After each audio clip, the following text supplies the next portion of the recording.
Good morning, good afternoon. It doesn't really matter what time you're watching this, as long as you see this beautiful brown watch with these thick brown straps and these lovely shades of golden bronze inside. Now, normally this would go for 500 pounds, but I'm going to sell it for 100. Wait. Is that my producers calling me on the line? Oh, this is actually going to go for £7 is the final price. £7. Now, you'll never get a deal like this unless you watch TJC, which is what I'm doing my presentation on. So, the Jewelry Channel has quite a presence in the UK and Britain, similarly to QVC in the US, which is also headquartered in London.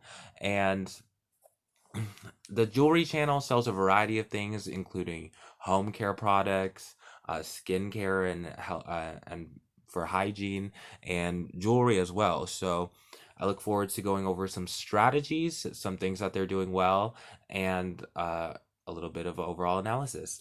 So the Jewelry Channel sells a variety of things, and doing a comparative analysis between TJC and QVC.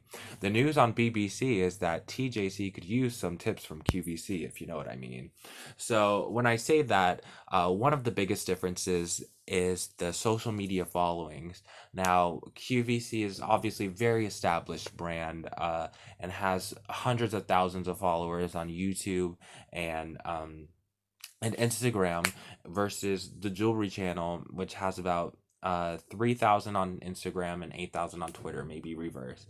So it doesn't look as if the Jewelry Channel's profits are necessarily going down. They recently yielded $43.1 million in profits and have a company of about 51 to 100 people, so they do themselves well.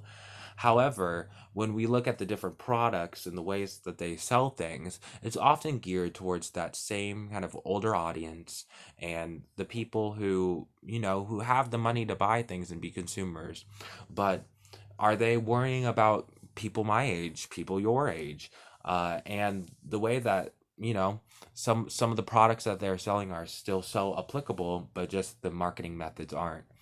So, one of the recommendations that I would have for them is to incorporate as many people into their brand advertising as possible. So, obviously, they are not creating things as themselves, but have really high brand recognition and awareness within the UK. So, when people are posting things on Instagram, on Twitter, keeping that bilateral communication by just reposting them, retweeting them if they are wearing things that promote what you want to sell, and especially if they're people who are younger.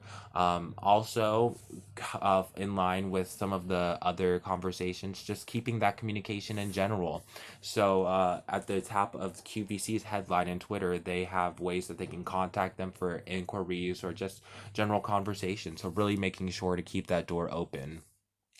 And, making sure that things that could be traditionally seen as tacky or in that aren't as much as possible by making the connections between luxury and what we see as high fashion and luxury and fast fashion and when they have things specifically jewelry that parallel between the fast fashion and luxury, really emphasizing what they are, what the stones are, where it comes from in the history of it, and more specifically why they deserve to be the Jewelry Channel.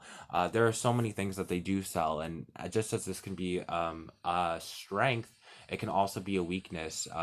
And I think of the Burberry case study for this of so selling so many things, and then when you have an uptick, in regular goods, and then also a downtick in luxury, you have to try to find the balance. And when there's so many things, there's even more things to try to find a balance for. So by setting aside times to broadcast things, not only on your TV broadcasting, but also on your YouTube live and social media feeds, that so people can see every Sunday at 8 p.m. They can know that their favorite home care items are, for example, and really specializing into those audiences. And lastly, or a couple more things that I would recommend is that that by building that authentic brand authenticity, that they do this through digital marketing in ways that they may have not tried before. So knowing that they have the capacity to probably at least do 52 seasons with all of their different random products and designs, really trying to do something like a digital fashion show that Burberry did, or something to showcase their products in a different way.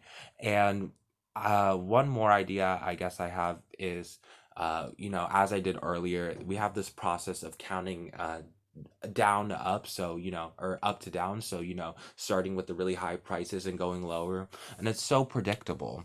But the part of one of the elements of fashion that makes things so wanted is that scarcity, the same scarcity that they try to create by saying that there's only so many things left. So instead of selling things from from the top down as far as pricing, I would say for the most important things, you should try to sell them from the top up. And what I mean from that is, if I'm trying to sell you this really nice Kenneth Cole watch, instead of trying to do it for 500 pounds and going down, what if you could buy it for 20 pounds, but you also knew that there was a scarcity of them and the price was going up at the same time, so you felt that a real need to call them.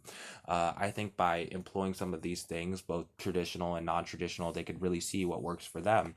And most importantly, utilizing the brand partnerships that they have. There are dozens and dozens of brands that they work with to get products and supply from them, and these brands could give them different shout outs, both on social media and through other platforms. So by having some sort of process to reciprocate that, so that they can yield the customers from whatever shout outs would come from that, and then vice versa.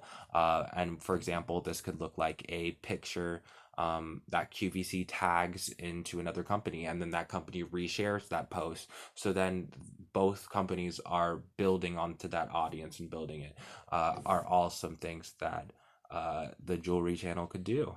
So I hope that you like my presentation. It's a little long, but very but it's a very interesting sector of fashion. The Not only just fast fashion, but fashion within a call.